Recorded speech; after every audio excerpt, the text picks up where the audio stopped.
அண்ணா 2 juice 2 கப்பில் போடுங்க. லூஸாக இருப்பானோ, ஜூஸு கடையில் 2 ஜூஸ் 2 கப்பில் தான் போடுவேன். அது யாரா அவன்? ஆர்சிபி 2வது கப் அடிக்கிறதுக்கு இன்னும் 18 வருஷம் ஆகும்னு சொன்னவன். ஓ, ஐபிஎல் கப்பு ஜெயிச்சிட்டானுங்களா? தொடர்ந்து 2வது கப் அடித்த 3வது டீம் நாங்கள் தான்டா. எங்களுக்கெல்லாம் ஐபிஎல் முடிஞ்சு 10 நாள் ஆகுதுடா. சொன்னால் புரிஞ்சுக்கோங்கடா. இதுக்கப்புறம் கப்பாக அடிச்சுக்கிட்டே இருப்போம். ஆர்சிபி ஏட்டர்ஸ்லாம் இப்போ வந்து பேசுங்கடா. எங்கடா போனீங்க? டேய், ஆர்சிபிக்கு எதிரா ஏட்டர்ஸு எஸ்ஆர்எஸ் தோக்கணும், ஜிடி தோக்கணுமே நினச்சோமே தவிர ஆர்சிபி தோக்கணும்னு நாங்கள் நினைக்கலடா.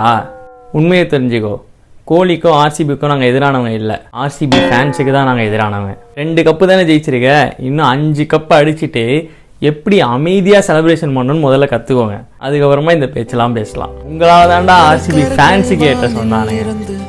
இறங்குவதில்லை மனிதன் தான் தீமை செய்து அரக்கனாகிறான்.